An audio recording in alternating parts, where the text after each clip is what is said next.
Meralco, action na!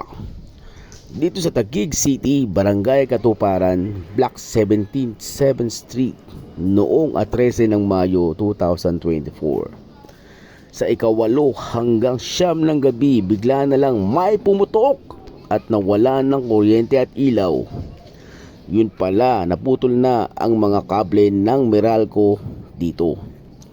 Napabigay na sa mga barangay officials at nilagyan nila ng pansamantalang harang ang daan.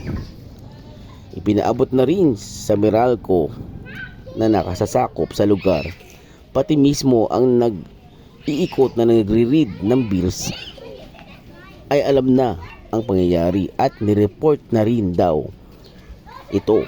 Ngunit ngayon, makikita naman natin na ang init ngayon, kaya ang mga bata at mga residente apektado ay nasa labas na lang ng bahay upang maibsan ang sobrang init sa loob ng bahay.